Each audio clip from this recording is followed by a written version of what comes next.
my man. You're not my man. You're a genius. And we are live.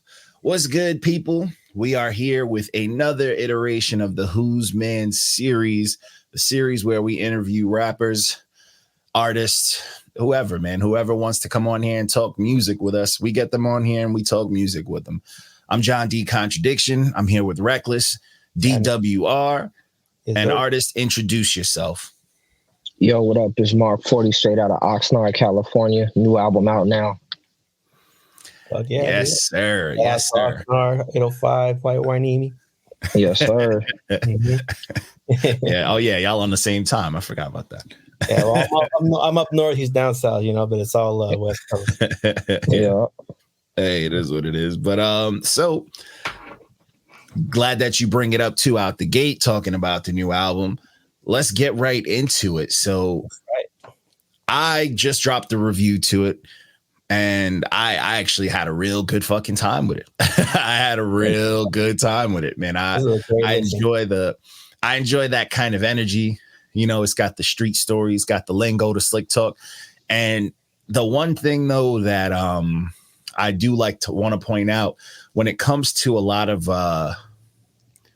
let's say, not to say similar sounds, but like this type of hip hop, there usually is like one focus, and it's like, this is just going to be punchline heavy. You know what I'm saying? Wordplay, punchline heavy and whatnot.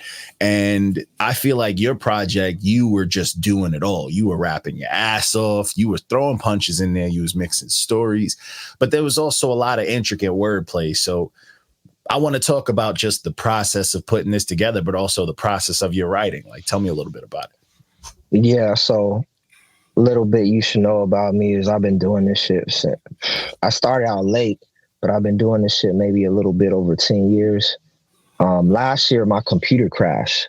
So it was kind of fucked up because I normally record myself. I make my own beats and shit, but it crashed and I had to drive like an hour down south to record because I found like a dope engineer that I really fuck with. He taught me a lot of tricks too.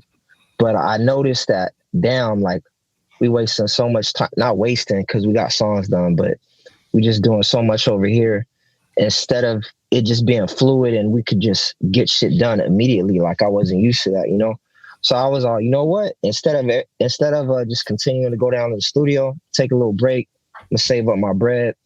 Got a new studio, new setup, $4,000 computer, new microphone. And this was the process. And this was the making of Defnote and 33rd. It's just been a whole fucking grind, man. Like, when you mix your shit, sometimes, like, to be honest, I only produce one beat off of this project. But when you add certain things to it, like I know you heard the project, there's a lot of little things added to it to make it feel more immersive. That shit just takes time, man. So I've been listening to this shit for, a couple months. I'm low-key over it, but I love hearing people like yourself and other people, which is crazy, like hip-hop heads and hip-hop artists that I respect say that this is my best work. They fuck with it. It's really dope. Dope. As far as the writing process, man, it's just, I'm lucky that a lot of people send me beats. I make beats myself if anything get too rough. But, I like to write down things, not even bars, but like things that evoke a feeling. And then from there, like, I know that I could put it in bar structure, you know what I'm saying? So I could put it in syllable form. But it's really more or less about the feeling of how I'm feeling at the time. If I could put that into, if I could get it to evoke that feeling, whenever I'm back in studio mode or in writing mode, then it's easy. So I write down little phrases and shit all the time, That's dope. I mean, it does show too, because there were a lot of, for me at least, there was a lot of memorable lines, and there was just a lot of shit like, and because, we do things here, we do one listen and that's it. We do one listen, I get the review going, and then we'll, I decide if I'm gonna listen to it after. But even out the gate, I was just like, man, there was a lot of fucking lines that really was sticking with me. And I'm just like, that's just a lot of care as far as like, when you stringing shit together. And it definitely does show that you have been doing it for a while, because a lot of artists don't understand the weight of that within writing. Because it's like, it's one thing to, write a punchline, one thing to write something like, oh, this is a cool metaphor, but it's one thing to really like relate, and hit someone's brain where it's like, oh, okay, that's tough, or like, oh, that's fucking, I felt that. So you had a lot of that. So clearly, you know what the fuck's going on. Like, you know what you're doing as far as putting things together. So I can appreciate that. I've been writing a long time. And I've been working on my pen. I still to this day still work on it. So I can appreciate like small intricacies, but also like just the feeling behind it. You know what I'm saying? Because it nothing feels, like the movie life shit that rappers like to paint nowadays. They want you to, every song's a movie, whether it's a hood movie or not. And it's like, for me, this is like you wrote a book, and this is shit that you've been through and I'm learning. You know what I'm saying? Yeah. No, that shit is real. I mean, it's, it's a difference between the books and the movies, it's more detail. But I'm gonna be real. That's kind of what I was thinking about, because the whole album title, Defnote, I'm sure you're familiar with like the anime Defnote, but this is like Defnotes, like dope music in 33rd, and I'm from Oxnard, so it's 930 33rd over here, Mm-hmm. Yeah, no, that shit is dope. So going back to you saying, you were over it from listening to it so much. How long did this take total? Like, what was the total timeline? All right, so realistically, I had some songs since last year. Like, no matter what, I've had that for about a year. There's a couple others,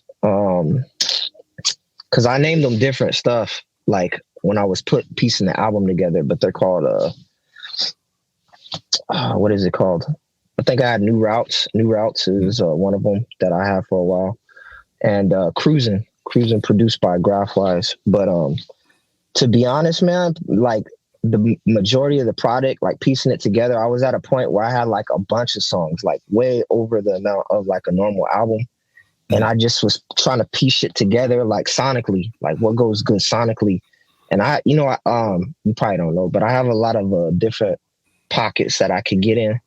So a lot of them, I just felt like, this is too hype. And it goes too low for the rest of the album. Cause I don't really think this is a hype album, not putting it down. I think it's a vibe. And that's kind of what I wanted the whole project to be on. So I just had to take songs away. But if we're talking about like actually piecing together what I had and then finishing up what I felt needed to be on the project, probably like 6 months.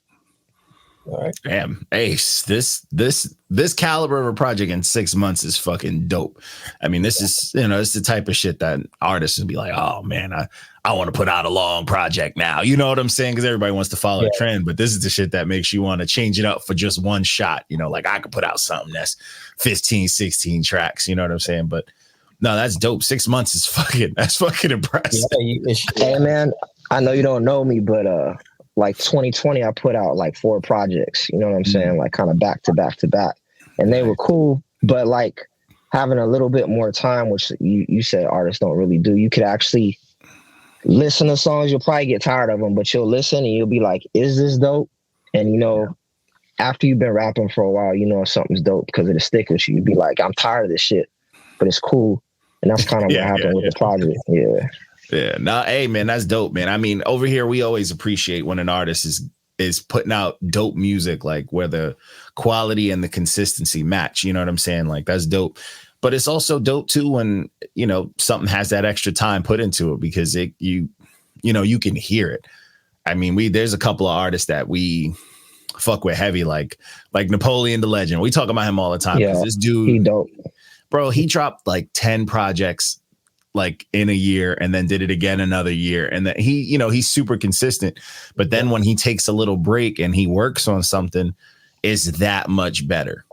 You know what I'm saying? Even though his other shit is dope, it's just like that little bit of time, or like even if it's something as simple as like framing together a concept, that's what that's something to really hold on to rather than like the back-to-back raps and shit. But this project, I mean, I definitely could hit how cohesive it is as far as how you strung it together, because the pacing of it all was nice, man. It just has a nice flow front to back. It's nothing was jarring, nothing took me out, nothing really, you know what I'm saying? Like this is something you could just throw on and loop, whether you want to focus on it or not. It's dope either way.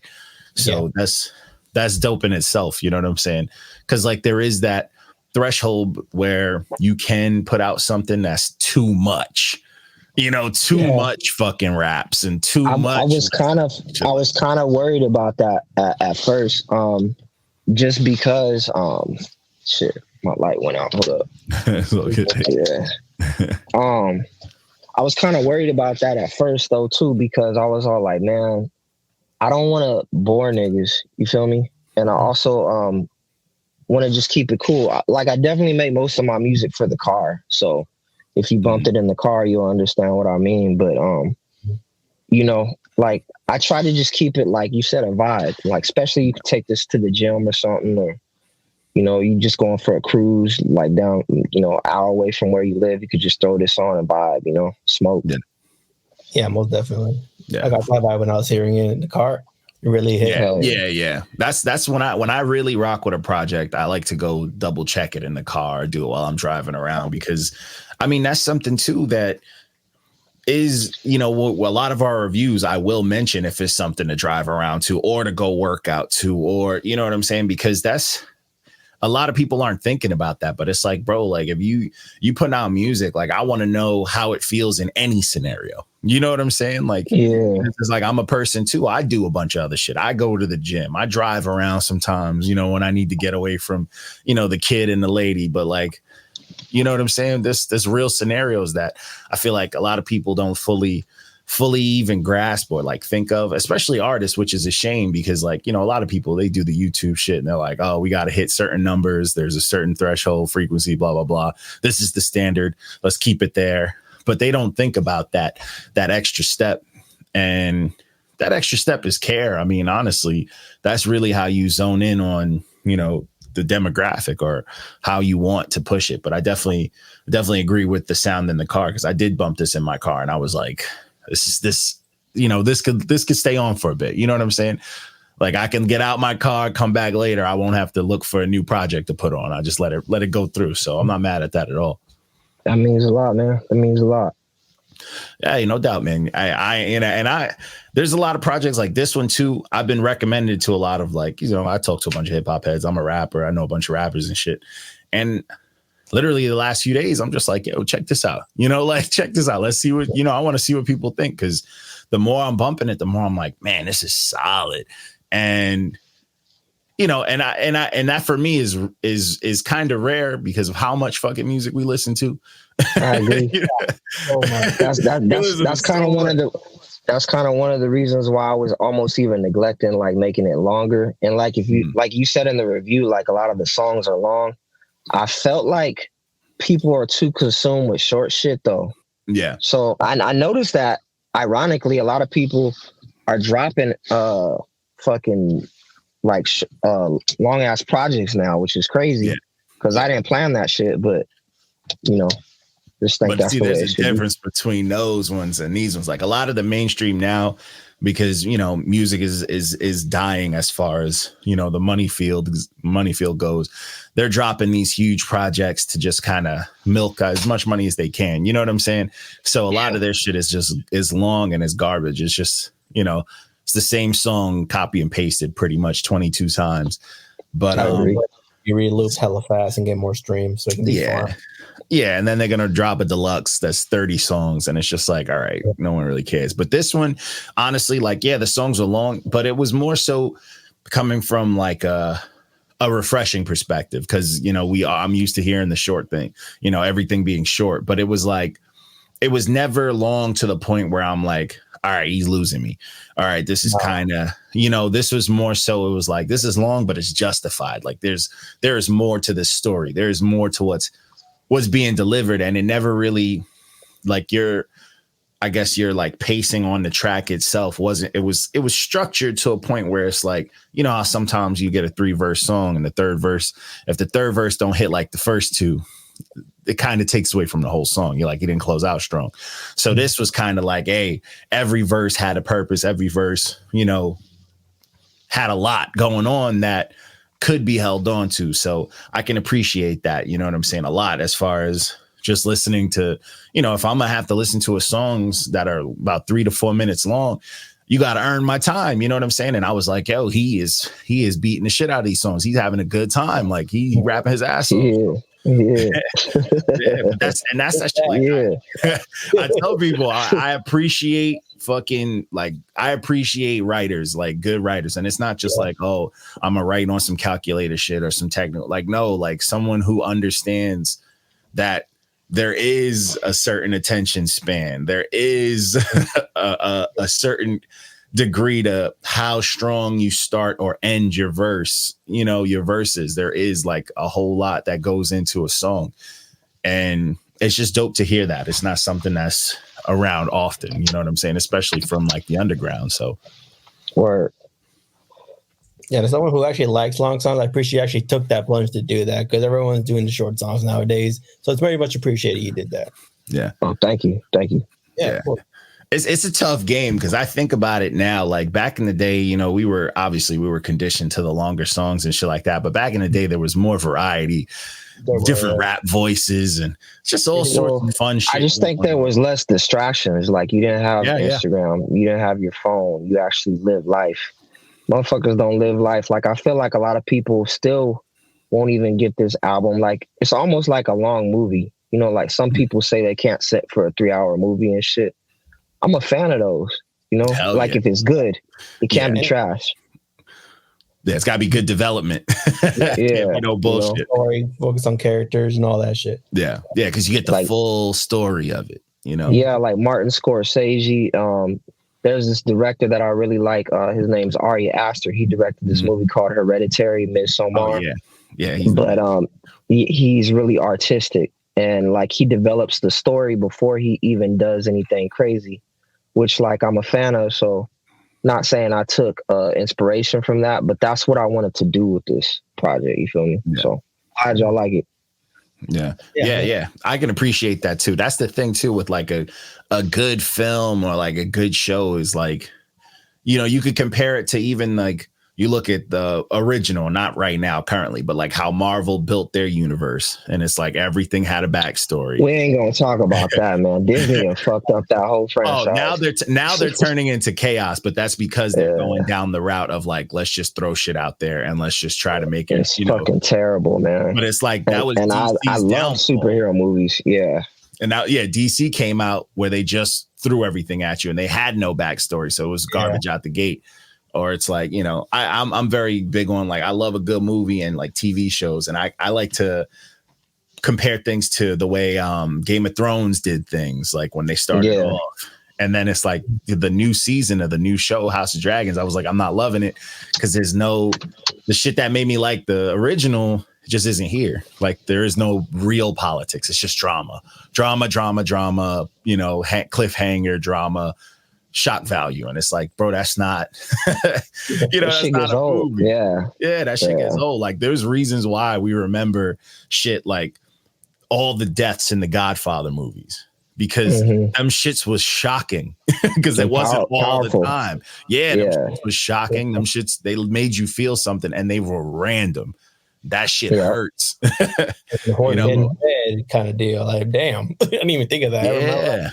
And it's like even like shows like if you ever watched The Wire, you know what I'm saying? When motherfuckers died in that, it was unexpected. Like when homeboy was walking around with the shotgun, got killed by a kid. You're like, whoa, that fucked me up. I didn't see that coming from a mile away. But it's shit like that.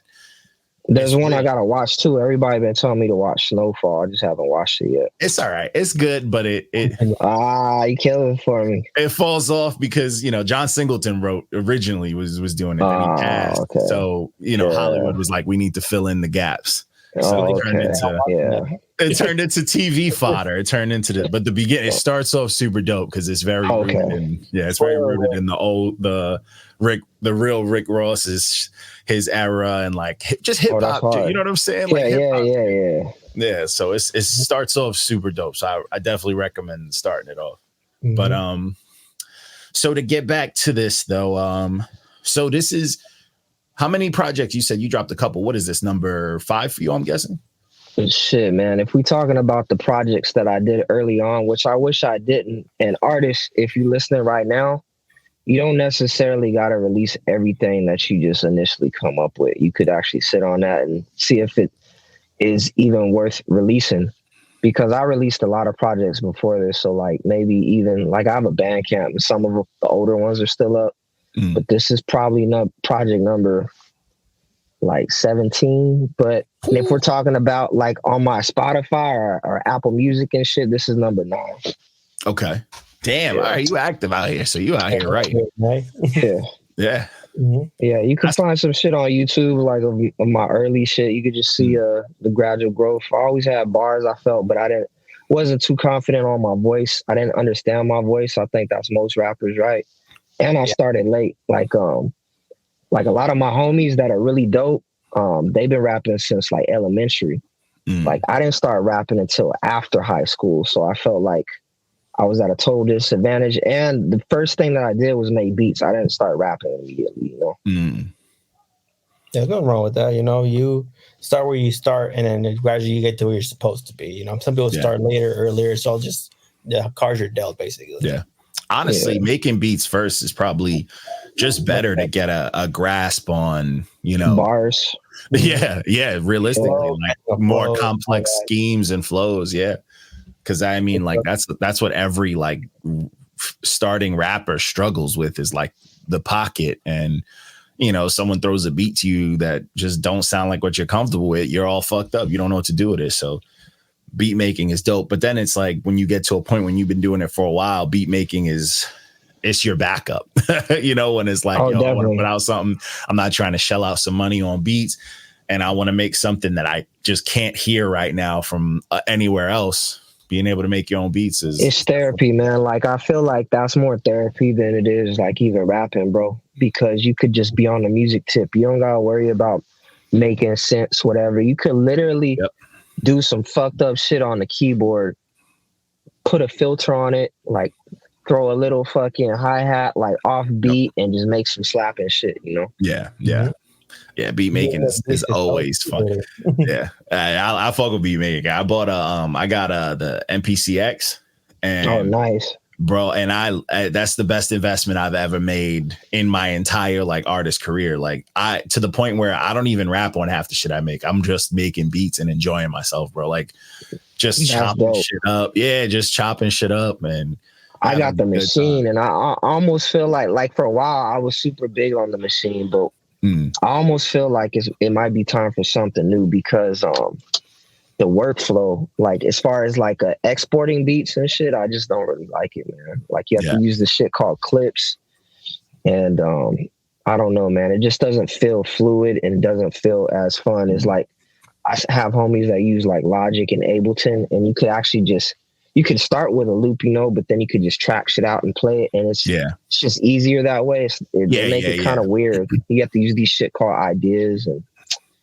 that's honestly why I got this too. When I first dove into making beats, the homie Little Vic, he blessed me with a old school MPC, and I was like, all right, let me learn the tough of it first to get used to it.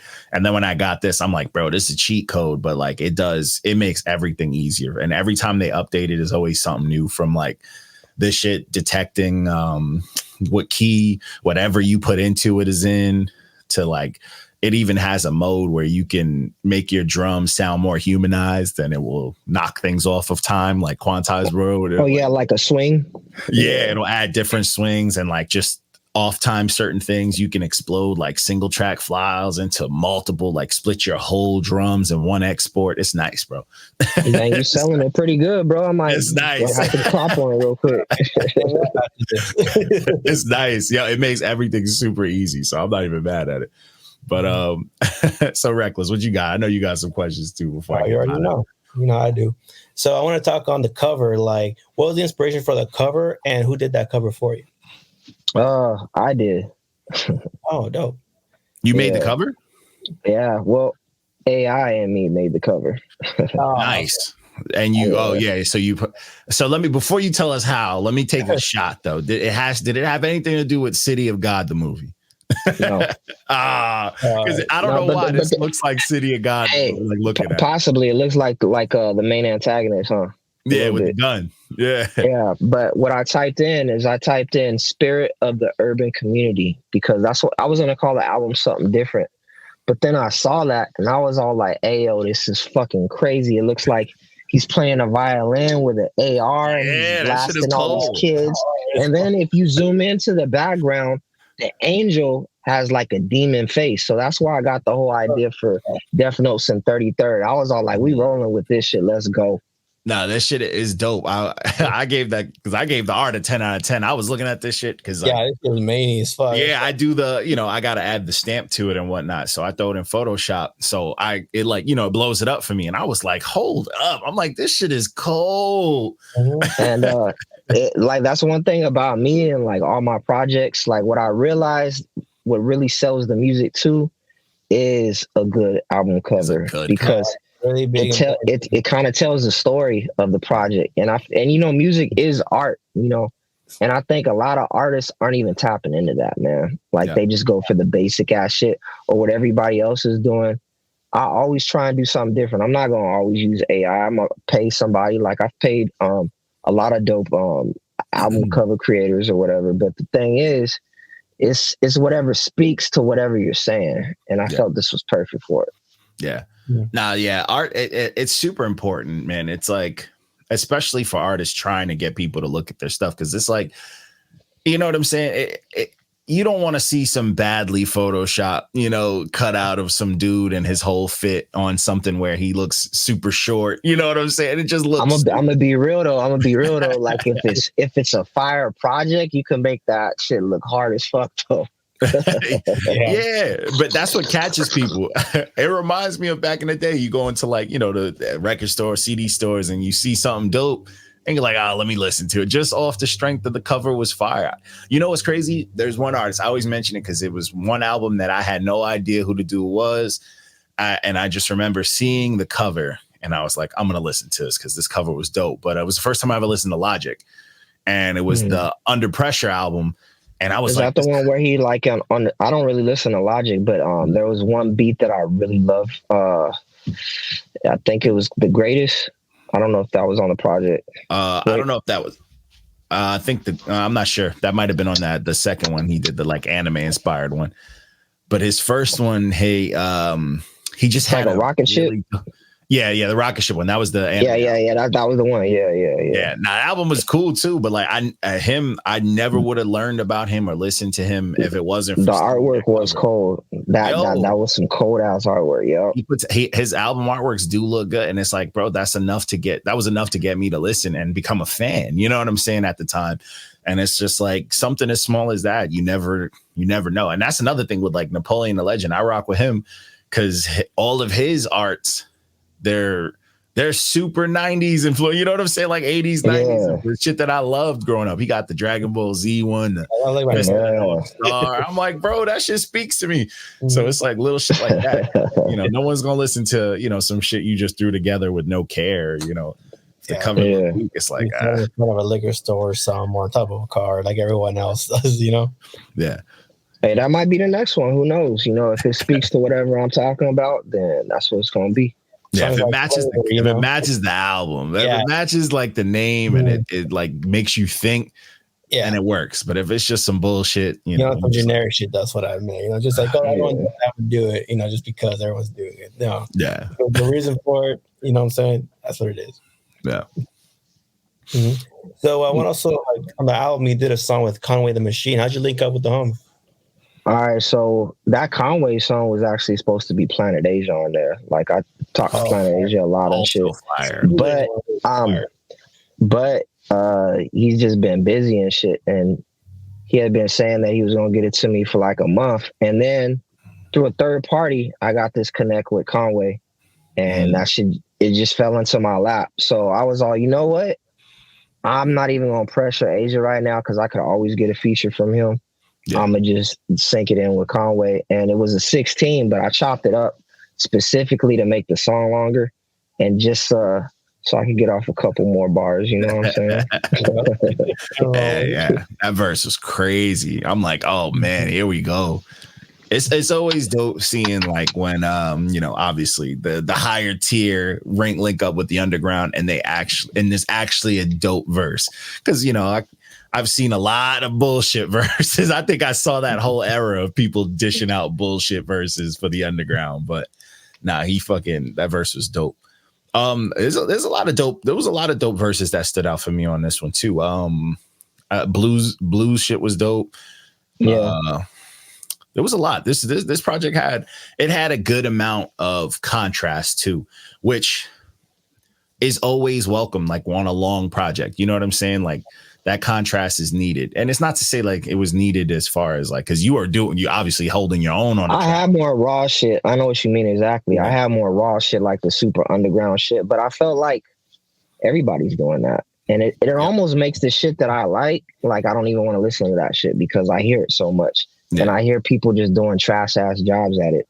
So I figured, let me give people a taste of this shit, because I got more of that for the future. And then give them something else like running moves and different shit, Yeah. Yeah. Nah, you hear so much of it that it's just like, you want to show like, all right, I can do that too, and better, but I'm not going to base my whole fucking sound or project on that. And that's what a lot of cats are doing too, just to try to, spark up a little bit of fire, which is like, I get it. If it's their business and that's how they want to play the game, go for it. But if you're oversaturating the market, then is it fire? Like it could be fire, but like if you heard the same shit, like trap at one point, like I loved it. And now it's just the beats were new. It's Yep. so played and generic, and I don't want to hear that shit. Not to say that there isn't dope trap music, but it's just everything is the same, bro. You don't want to try to find it because of how much you have to go through to actually find dope trap. Yeah. And that's a lot of we get a lot of that shit, but that's the thing. We see the fucking like error, like not even the errors, but like the trends. Like when one thing hits, everything hits, and it's just like everyone follows, and we get we get one drill release sent to us, we get 10 that follow. Drake puts out something, we get a bunch of releases that sound like that shit. You know what I'm saying? And it's just like, I'm gonna be real though, man. I wanted to drop some shit to that 8 a.m. in Charlotte because that shit's cold. But it's like seeing so many people do it already. Everyone did it. Yeah. Everyone did that one. What was that one? Mixtape he put out that had that lemon pepper freestyle. Everyone does it, and then it just gets played out. Even though it's a dope fucking beat, you're like, I can't do it. Yeah, it's just diluted, Yeah, and it's just like we later forgot about it. Yeah. It's like I'd rather like it's just that at this point, if no one's saying it's a challenge or like no one's if there's no reward for it, then what the fuck? I don't really care no more. Yeah. Those beats are ones though I hope make their way onto like them radio show freestyles, like someone just it just pops up and then someone has to snap on it, you know what I'm saying? Then you could appreciate it again. I would really like to see like Sci-Hi or somebody on the 8 a.m. in Charlotte beat. That'd be dope. Shout out to Sci-Hi. He's the fucking truth. Any of them like them freestyle killers like him or them Coast Contra boys or like, you know what I'm saying? They nasty too. Yeah. Simba would be dope. Yeah. King Los, if he's still doing his shit. Oh, shout out to King Los. He don't drop it. You know who would be dope? You know who would be dope on it too? Like, and it's his pocket. Like Russ would be dope on that shit. Oh. Yeah. Yeah. That's a good one too. Yeah. So speaking of artists, so I like to mention a couple of artists that I just think you would sound dope in contrast with. And the whole time listening to this, I was like, bro, I think you and Annoyed would put out like a fucking like some heat, like what they call it, a barn burner, like some shit. Annoyed? Yeah, Annoyed. You ever hear? He's the truth. We'll change some stuff. He's a dope artist. He's dope. Where's he from? I think he's from upstate New York. Okay. But he had like a circuit where he was on a Static project and he was doing shit with like Chris Webby, and then Static produced a whole project for him. And I was like, bro, this dude, I just kept following him, and he started doing like he does a bunch of freestyles too, and he snaps, but he's fire. But listening, I think you two would have a very dope contrast as far as just pen work, your vocals, the way it would clash. I feel like that's a track that's undeniable just off of energy. And like, I really appreciate this shit. This is why I even fuck with y'all, because y'all put me up on game, and I value your opinion. So I'm gonna go actually listen to this nigga. That shit's probably gonna happen now. You know what I'm saying? Hey, yeah, I'd be looking for it. That happens, because he's super dope, and I just think the way y'all sound, it would be like, because he's another one of those artists that like, you hear him and you're like, bro, he sound like he giving you where he's from just in his voice. And he be punching, but it's like food and medicine. He's mixing up everything. So definitely, definitely on that tier of like, when I hear you, I hear him, and I'm like, oh, these are artists I fuck with. These are, you know what I'm saying? Like, I think they would do work. Yeah, I could also hear it with Toxic. That guy was a dope ass artist. Yo, what happened to Toxic? He was dropping a bunch of projects. You talking about Toxic from Vegas? Where's he from? I don't know where he's from, but I heard we reviewed him before. Yeah, his partner's X Music. Hey, yeah, X Music. Yeah, that's the homie. Yeah, and Toxic goes by Aaron North now. Aaron North. Oh, okay. That's why I haven't seen him in. Yeah, we gotta check it out. Okay. Yeah, he's dropping a lot of shit. Actually, he was on tour with Dizzy. Nice. Dizzy also super underrated. Yeah. Consistent. Dope yeah. Shout out to X Music too. I used to rock with X Music back. Well, I mean, I still do, but I haven't heard from him in a minute. Man, he had a whole bunch of like personal shit. I'm not gonna air it out or anything, but he just had a whole bunch of shit happen.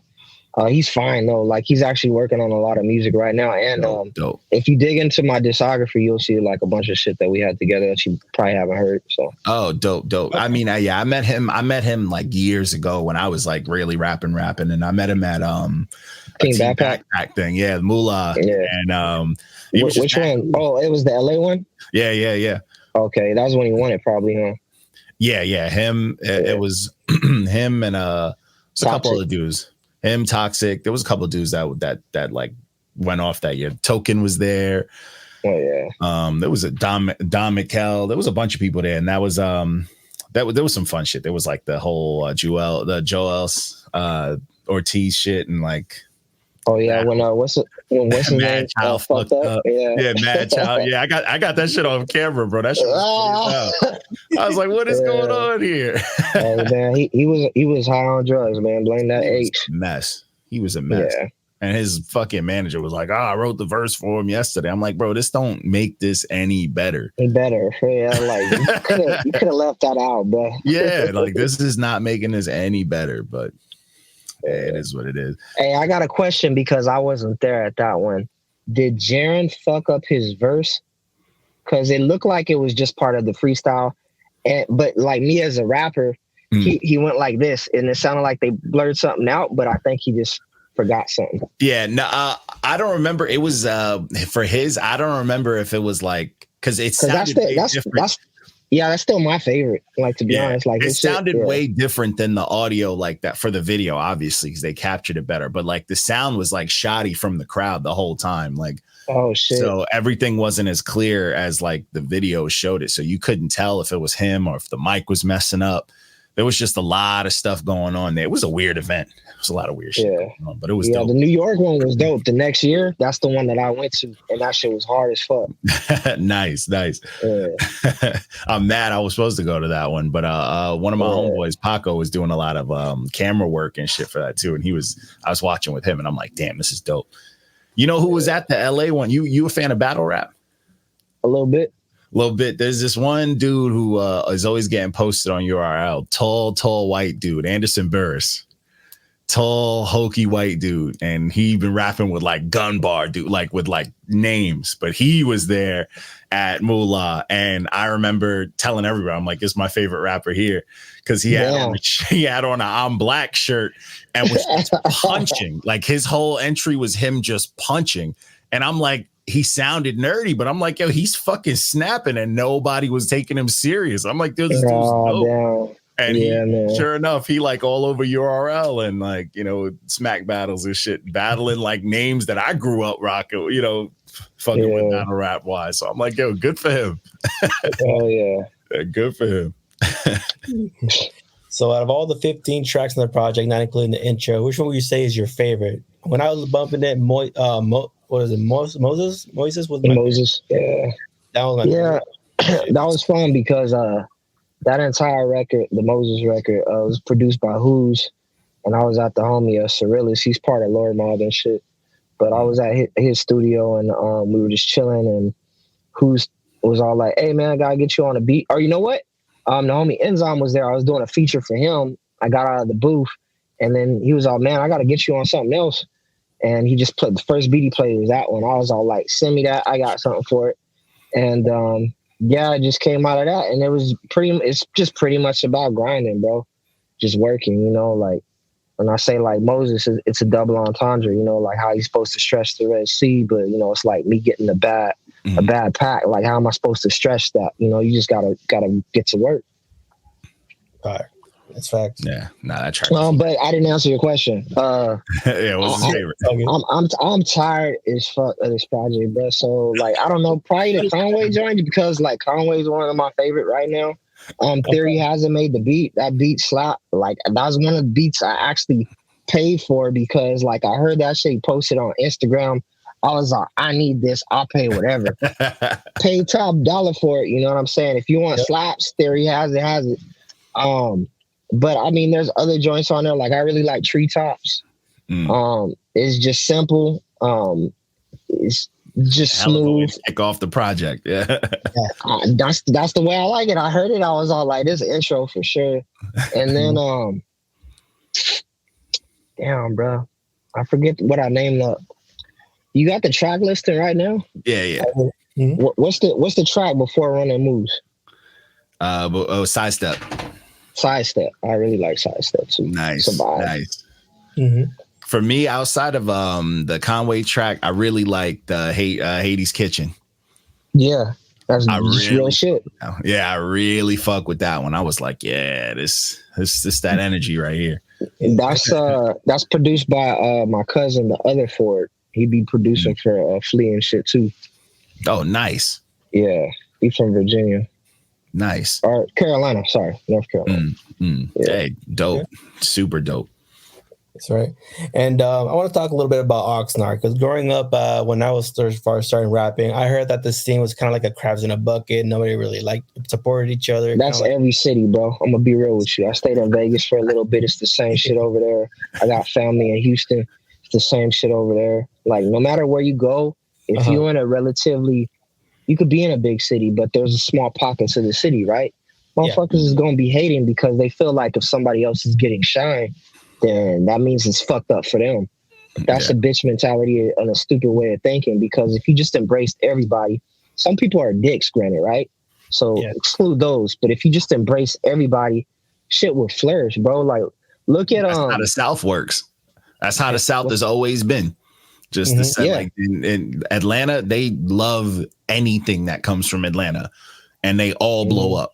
They all blow up. And then you could look at like I don't know if you fuck with like Joe Rogan and shit, but if you look at what he did with comedians, like bringing everybody to like Austin, it's the same shit, bro. But we can't do that with music because motherfuckers is too cool. People got grudges, especially big ego. Yeah, there's a lot. Yeah, it's a small ass city in Oxnard. So getting back to your point over the city over here, I mean, there's shit that motherfuckers is holding on since high school that that blocked like generations of people fucking with each other. You know what I'm saying? Like stupid ass shit. Yeah, I was gonna say if it changed, but I guess that's my question's answer. Still say the same relatively all these years. Because I remember my generation maybe.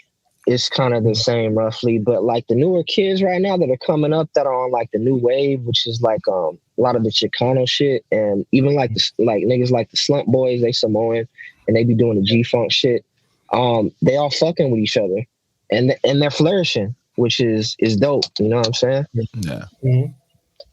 No, it's dope, yeah, because I remember like even like Down and K Kilo back when he was, big, everyone just hated on the dude and they could have went up with him, you know what I'm saying? Like, it's a shame, there's a lot of talent in Oxnard. I've heard a lot of dope rappers out of there, including yourself. Like when I left California for a bit and I was just seeing like, don't get me wrong, like Vegas has a lot of talents, but we're talking about like per square mile maybe or some shit. Like this is a small ass city. We got a lot of dope motherfuckers over here. I don't know what it is, something in the water, something in the air.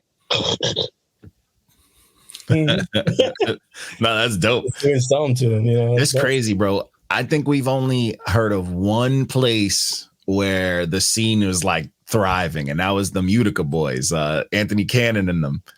The motherfuckers all support each other. They book like huge shows. They drive out to Utica and they all support the shit out of each other. They're always featured on each other's projects and more. And I always like will somehow find someone from their circle somewhere else and they'll bring them into it. Like the motherfuckers only groups besides like Atlanta, only spot that like does shit together. And it's like, it's a damn shame. It's a damn shame, bro. That's how music you used to be. You repped your hood and your hood shined together. Yeah, love and all that, but Yeah. I mean, there's a lot of set tripping going on, and not just over here, not really even over here anymore. It's more or less like just in general, bro. There's just a lot of, and not even with gangs. I mean, a lot of mainstream shit, like you don't realize it's tied to gang shit. Yeah. So it's just a lot of politics. Like music, I feel like is more political than anything right now, of hip hop, I should say, because like people don't even realize like how much shit is tied to different shit. Like certain people just are never going to get on, not to even sound negative, because of just who they're affiliated with. Yeah. And maybe it was bad before because of like labels like were gatekeepers and shit, but there's still gatekeepers out here. They just in the streets. Yep. Yeah. It just turned into a different, it evolved like anything else.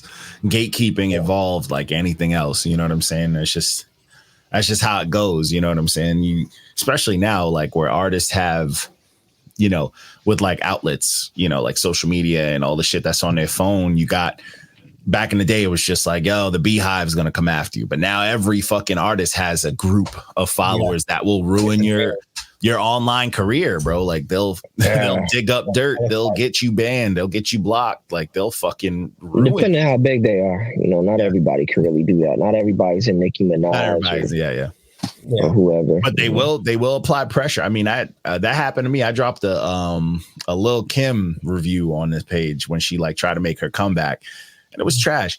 And bro, they found everything social media that I had, bro. When I tell you it was like 2 months of every day, like 100+ notifications of these dudes just roasting me, making fun of my kid, like going crazy, bro. This last that's wild. I was like, bro, and I enjoyed it because it's the internet. Like I don't take it serious, but I was like, bro, if this shit happened to someone who's not as together, resilient like me, it would have crushed them, bro. Like they would have been disabling accounts and shit. So it was like my phone, it was crazy. It's like my phone battery was dying from how many notifications I was getting daily. I'm gonna be real with you though, man. Like just I'm sure you did because you hear it, but just keep doing what you're doing, and it's only promotion, bro. You can look at it as being bad, but if you're doing quality content, some motherfuckers is gonna stay. They're gonna be like, you know what? I was hating on you at first, but then that's true. Hey, I mean, that's got us here is the consistency and us doing what we gotta do. Like, we had Rome Streets on here, Ari the Rugged Man, 38 Special. So it's like, Chuck. I'm gonna be real. That's why I'm even fucking with y'all, because there's a consistency. I literally see y'all every day. Matter of fact, I expect this shit every day. Like every day I open my shit, I'm like, where this shit at? We gotta. I was always like, yo, I want to keep it consistent. And it's just like, bro, like I listen to that much music just in my regular life. So it's like, why not turn it into reviews, get a little team behind it, and just, post up some reviews, some real fucking reviews, not no bullshit, not no AI generated shit that people been doing lately, which I've been seeing, that's no crazy like that. Yo, it's wild. Cause I saw someone complained about a review that they got that was AI generated. So on our page, it was the one of the ones, I think the one I posted today or yesterday. It was like 3 dudes or whatever. And one dude mentioned it. So I was like, oh, AI reviews. So I looked it up, and I use like ChatGPT for like work and shit like that. You know what I'm saying? And I was just like, let me see how this works. And it'll pull from their whole catalog. Like it'll pull from every review that they've ever had and make something. The thing about ChatGPT and like just AI in general, it only could do what you introduce it to. So it can't think for itself per se. So it pulls from everything. So it might give you an answer one way, and then it might give you an answer another way. But get into the AI shit. Like I'm kind of like, this is what I do to fall asleep. Like I'm kind of big into astronomy a little bit. So like late at night, I'll put on like an astronomy video. That shit just helps me go to sleep. I don't know. But I started realizing that a lot of this shit is AI, bro. Yeah.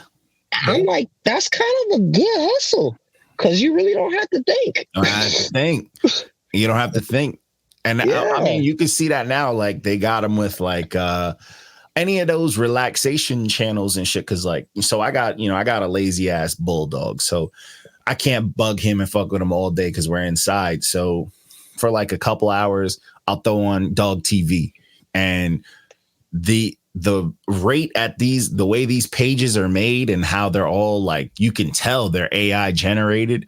It's crazy. Yeah. It's crazy. I know the music, man, and you can make AI generated. Bro. It's crazy, bro. It's crazy. I got an app, the caption app I use the app that generates the caption for the videos. And it's like, hey, do you want AI to generate a song for you on this shit, on the beats? And then they'll be like, what genre? And I'll look up like hip hop from Atlanta or something, and it'll make some bullshit trap beat. And I'm like, what the fuck? That's crazy. It's crazy. And it's quick. It'd take like 2 minutes. I seen DJ Payne do some shit where he was talking about, I forget the software, but I guess you could have it produce samples for you, and that's kind of where I was interested. There's a website. I actually got the website. I tested it out, and it's crazy.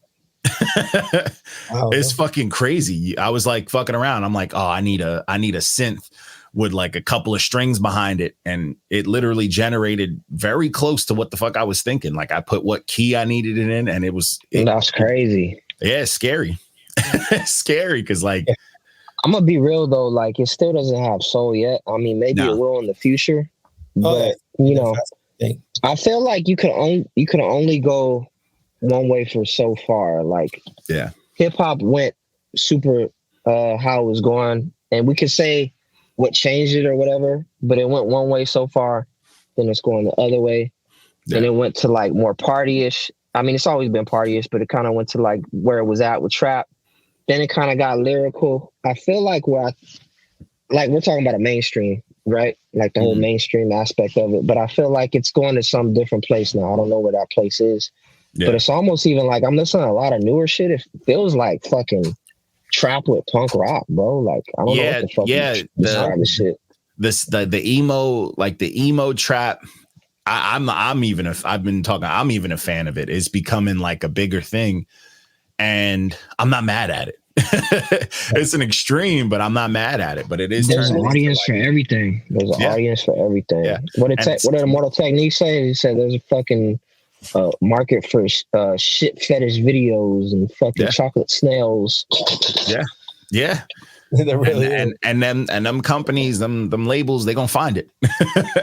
They're gonna bring it out of people. Yep, they're gonna bring it out of people. Even if you didn't know you were a fan of that shit, you're gonna see it so much that you're gonna become a fan of it, bro. Like and then you're gonna get sick of it, and then it's gonna be time for them to take something from the underground again. Yep. That's where that's usually how it goes. I mean, you hear, you get into those lulls where the year is kind of boring. And then music wise, and then someone's like, yo, did you hear this new artist? This is fresh. And you're like, oh shit, this actually is. And then the rest of the year is just that sound. And you're like, well, it's not fresh no more. It's dead. So question. We talked about my shit. It's almost time to be out or whatever. But how did you start this shit? And how did you get Reckless here to be a part of your shit? Who is all part of the team? Because I didn't know this shit, Oh man, yeah. So I'll run you through a quick little history of it. So long story short, the way it started, I've always been just a music fan, like, old school I'm like a New York purist. New York punk, New York metal, New York hip hop. Love it. 90s, my favorite era for all those genres and just the beginning of shit. So I grew up, I was in punk bands. You know, I sang in punk bands and I always grew up in that era, but I always loved hip hop. I rapped a lot growing up. And once my punk band stuff stopped, I started rapping solo. Rapping solo, I always enjoyed the times because I was always listening to music still. So I always adapted and learned new shit from like different, you know, generations of it and whatnot. And around the time when the Moolah thing happened, it was big on the Funk Volume era too, where everybody was doing like those hip hop competitions and shit like that. Yeah, the ciphers and shit. Yeah, everybody was jumping into that. So that's Moolah, honestly around the time I started rapping. It was a good time as far as community wise. You know, it was like a lot of underground shit. It wasn't no outside money, too much of that, you know, kind of control. That's when it was like the organic viral shit was real. Yeah, like you could actually go viral. Like it wasn't like you still can. Like the homie Hazard, like this is my boy or whatever. He's like I wouldn't call him a Chicano rapper, but he started this shit called 40 Ounce Fridays. My bad to interrupt too. No, but he had done it for like 2 years on Instagram, and I think he was at like 2,000 followers. And we always had this conversation about like, oh, you need to do a TikTok, and we laughed. But then he hit me up one day. He was all like, 40. I'm gonna do it, dog. I'm gonna create a TikTok. It is what it is. And the first video that he did, it was like maybe like 2 minutes long or some shit, where he's just rapping with a 40. It was some bars that he written, but it was like a freestyle. This nigga hits me up 2 days later. He's at 300,000 followers. And there you go. And he's still growing on Instagram. He's crazy. He's got a whole bunch of different propositions and offers with cookies and different shit. He's traveling. That's awesome. So TikTok could still get you viral, but it's just like, TikTok, I don't know. I haven't found my stride with TikTok that shit is, you know, I mean, remember the US was trying to ban it and shit because they wanted to get in on that money. TikTok is still fresh. And it still has those ways of getting there, but it's slowly getting controlled, like music wise, because like you can monetize your music and like, you know what I'm saying? Like labels are getting a hold of like those streams and shit now, but it's still just off pure content. That is probably the best way to go as far as going viral or, you know, like a small clip. So, I mean, so I was listening to Curtis King the other day. I don't know if you guys fuck with him. I heard of him, but so he had get the memory going. Yeah, he's like a content creator, I guess you could say, but he makes beats too. But he was posting this article up that I'll share with you. But he has said that Spotify, the company, has really never made any money off of the music that they stream. They pay the artists, and then they pay the people that have the biggest contribution to them, which are the three major record labels that are signed to them. And they pretty much got them at a stronghold because if any one of those record labels removes their music, then they're down bad. And the reason that Apple and let's say Google or YouTube Music now are at a better position is because they offer different services and they offer original content as opposed to Spotify, which I guess they were trying to do the whole podcast shit, but that shit kind of failed. So yeah, we might be looking at a Spotify just going out of business as a DSP. And I bring that up to talk about TikTok. I don't know how that's just going to play out. Yeah. I mean, it's kind of known. I mean, everybody knows that even though people, you know, artists like the flash of Spotify, because they always, you know, post your yearly recap, post your stats and all that shit. It's like, because that's all they can do to get people to, you know, really focus on their platform. Yeah. It's like Apple's not giving a fuck because they're making their money, you know, especially after that huge Chance the Rapper thing that happened with like the independent label thing. But it's like they don't need to worry about it. YouTube's doing its own thing. They don't need to worry about doing all that extra stuff. So it's like, I mean, I wouldn't be surprised if I see that. I wish, you know, more artists focused on like the ones that actually paid out, like the titles and stuff like that. But I mean, it is what it is. I'm gonna be real, man. Even me as an artist, I don't focus on title, and maybe because my demographic is a lot smaller. But it's direct to consumer for me. It's like go through my website, stuff like that. Yeah, and people do, and that's why I see the majority of my money like. Just from starting, like really focusing on like my website from 2020 to now, like I've made way more music than I've ever made as far as like with any streaming platform. And that's through the time that I started, which is maybe like 2011-ish, 2012, you know? Yeah. I mean, Bandcamp's great too when they do like the, you know, Fridays where you get full revenue and all that. Like Bandcamp, see, I like for the artists. I like that though too, and not to shit on Bandcamp, but like I did my first vinyl release starting with Bandcamp, and that's what made me switch over, because for every purchase that you make, let's say off of vinyl or something, that's 15% they're taking off top. You may not notice it for one purchase, but over time you're gonna see that shit. Yeah. It accumulates. But I mean, they're offering a lot of stuff to go with it, which is, you know, you get it. They got to get paid too. Yeah, no, I definitely get it. I'm not shitting on them because I use Bandcamp. Maybe I'll even post up the new album there. And maybe I need to start taking advantage, because people overlook like platforms and community. Like there is a community that's still on Bandcamp. There is a community that's still on Spotify and other platforms. So it's definitely one of those platforms that's underrated and underutilized, because like you see a lot of like you know, I like to call them like the middle tier artists who are, you know, they got their following and stuff like that. That's how they do their releases. They do the 2 weeks on Bandcamp, then they do what they got to do. And it's like, I get it. Make that money first and then do whatever that money you make from there, you turn 50% of that into marketing the project on those streaming things. So it's like straight up, you know, you're good to go. Mm-hmm. Yeah. But I still urge every artist to get their own website, bro, just because it's so much better for you. Yeah. Mm-hmm. I mean, it turned a lot when we had opened up. Well, not your man's. When I put out the website, I'm still working on that shit daily. I saw a lot of differences, a lot of changes. You know. So getting back to what I asked, my fault to even take you there, but you started off in the punk rock, the hip hop. Oh yeah. Moolah. From Moolah, I noticed there was mad artists there that were, everybody was just cheering everyone on, and nobody was kind of being honest, because there was a lot of, you know, mad trash. It's a lot of garbage. And I remember that. I wasn't a fan of it. You know what I'm saying? I've never been a fan of that. I didn't grow up that way. So I started a Facebook group called the PTSD movement. And it was like products through self-destruction. So it was like, I posted a beat and I would be like, yo, everybody, let's get a 16 to this. So everybody would write a 16. And then I'd be like, all right, everybody, let's judge it. Let's vote on it. Say if it's whack or not. And whoever gets the most high praising votes, I made a song out of it. And then after like 15 beats, I put out a mixtape with the verses, and like, it was like a dope community effort. Yeah. And from there, it was dope. And I was like, all right, this is fun. There was a lot of known artists and shit that like chimed in, a lot of people who were upcoming.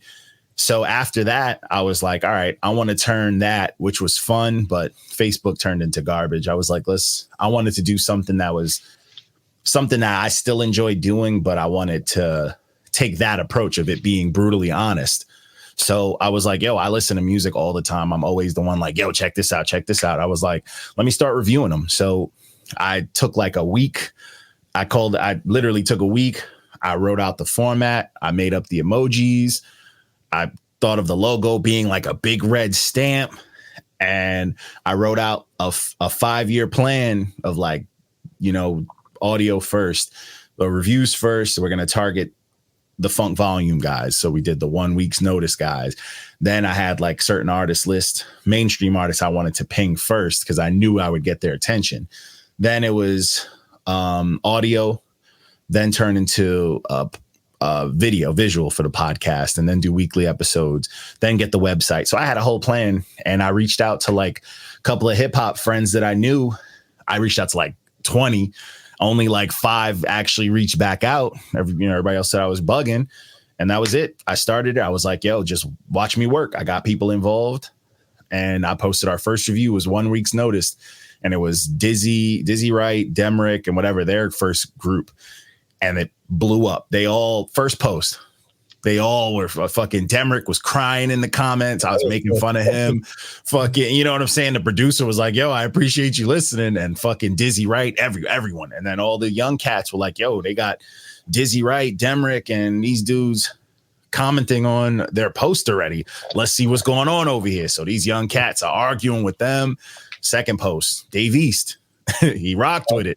He commented, he shared. Damn, that's crazy. So from there, I started picking artists specifically. I had like 20 reviews in the tuck, and it was just like that. It just started blowing up. People were responding. We were getting into wars in the comments, and it turned into this. I mean, and now it's just, I made myself a machine. I was like, I'm going to get myself to do 2 reviews, 3 reviews a day, because that's how much music I usually listen to on my own. I just got to review it now. That's crazy, bro. Like, I don't even know how you do that. Like, I couldn't continue to listen to trash. Like, that's crazy. Oh, it's rough. It gets rough sometimes. Sometimes projects. Yeah, I know you got good shit too. I'm not saying everybody's trash, but like, I've listened to some of the shit that you've given bad scores to, just because I think that shit's funny to me. That shit's bad. Honestly, the bad stuff isn't even the worst for me. The worst stuff for me is like the painfully generic, but like safe. When it's safe. Yes. Yeah. When it's like safely generic. Like, I've heard it a million times. But it's also not terrible, but it's not good.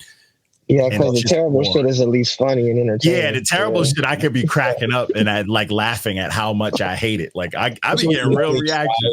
They try and still trash. Yo, I be bumping that shit in here, and I be telling, the lady, I be like, yo, come listen to this fire. And she be like, turn that shit down, man. Like, and I be here cracking up. But so another thing y'all don't know about me too is like, I edit all my own videos, and I do videos for other people. But man, a lot of clients, man, that I'm not gonna shit on too many people, but let's just say, like, man, I got used to just listening to like this bad shit that I don't really fuck with. But it's cool though, because like to get back to it, it's like community, man. Like, if you doing a service for somebody, y'all doing a service, you end up knowing these people long term, and that's a good thing.